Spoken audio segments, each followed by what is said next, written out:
Et on peut aussi avoir le même genre de réflexion dans l'espace indice de fiabilité, indice de validité. Donc rappelez-vous l'indice de fiabilité et de validité. Ils sont calculés en multipliant la corrélation avec un item et un critère, la multiplication de cette corrélation entre l'item et le critère, et la variance, l'écart-type de l'item. Et quelle est la différence entre fiabilité, indice de fiabilité ou de validité? L'indice de fiabilité, c'est quand je calcule la corrélation entre l'item et le test lui-même, et le score total au test lui-même, donc au test auquel appartient l'item. Et donc on est dans une mesure de la précision de l'item par rapport à ce que mesure le test dans son entier. Si j'ai une grande corrélation, et donc un grand coefficient d'indice de fiabilité de l'item. Si maintenant je fais la corrélation de cet item avec le score obtenu à un autre test, ce que j'appelais critère externe, à un autre test qui mesure le même trait, alors là je suis dans l'évaluation de l'indice de validité, c'est-à-dire est-ce que mon item mesure bien ce qu'il est censé mesurer. Donc s'il est très corrélé avec un autre test qui mesure le même trait, ça veut dire qu'il est cohérent avec ce qu'on essaye de mesurer avec notre test et donc qu'il a une bonne validité. Ça va ? Et donc de nouveau, on peut avoir une réflexion dans l'espace, cette fois-ci, fiabilité-validité. Donc évidemment, si vous prenez un item qui est situé là-bas tout en haut, grande validité, grande fiabilité, bah ça c'est le meilleur des items, hein, c'est un item idéal, puisqu'il possède des indices élevés de fiabilité et de validité, et donc c'est vraiment le genre d'item qu'il faudrait conserver. Évidemment, c'est super rare d'avoir ce genre de mesure. Le numéro 2, donc là, il a toujours une bonne fiabilité, mais il a une validité beaucoup plus faible. Et donc, c'est un item fiable, c'est-à-dire c'est un item qui est assez précis dans sa mesure. Par contre, il est moins cohérent avec ce que mesure le test, puisque sa validité est moins bonne. Et donc, sa pertinence par rapport à ce qu'on veut mesurer avec le test est moins importante. Et donc, c'est à discuter.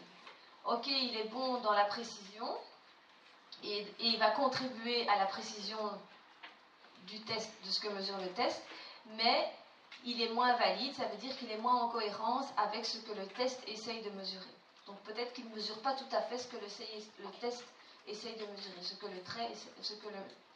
le trait que le test essaye de mesurer. Donc, à regarder de plus près.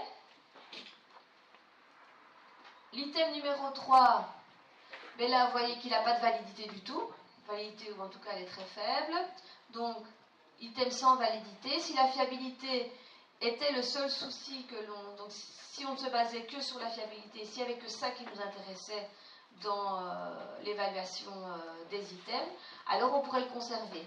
Mais à quoi ça va servir de garder un item qui est assez précis s'il n'a rien à voir avec ce qu'on veut mesurer avec le test, si sa validité est faible. Donc ça ne sert pas à grand chose de le garder. C'est ce que je disais, mais à quoi sert de conserver un item qui n'est pas valide? Ce n'est pas un item à privilégier si nous cherchons à accroître la validité du test dans son ensemble, puisque la course à laquelle on court toujours aussi, c'est d'avoir la plus grande validité possible sur l'ensemble du test. Et la validité de chaque item, évidemment, contribue à la validité globale du test. Alors, le numéro 4. Le numéro 4, en gros, il a une grande validité, mais il est peu fiable. Donc ça veut dire qu'il a une grande corrélation avec le critère externe, mais peu avec le score total du test en lui-même. Donc, il mesure une caractéristique importante dans la prédiction du critère, qui n'est pas mesurée par le test actuel, puisqu'il est très corrélé avec un autre test. Et donc il faudrait considérer si un nouveau test constitué de ce genre d'item ne constituerait pas un test plus valide que le test actuel. Donc c'est un item qui serait à garder, mais peut-être à mettre dans un autre test, à englober dans une réflexion plus globale par rapport aux autres items. Puisqu'il est peu fiable, ça veut dire qu'il est peu précis à l'intérieur de mon test, en tout cas celui que j'utilise. D'accord ?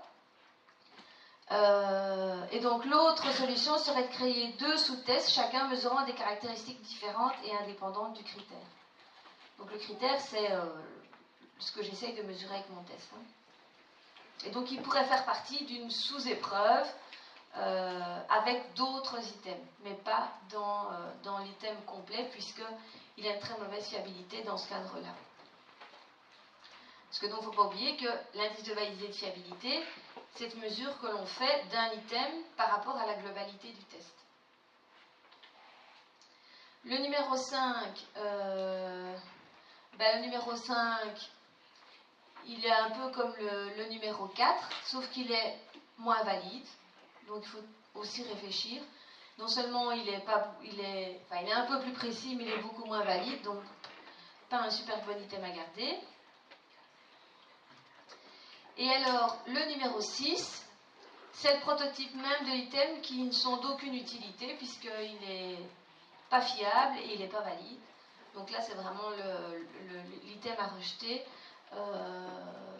Et donc, en fait, tous les items qui tomberaient, alors j'ai mis zone rouge dans mes slides, mais c'est la zone bleue.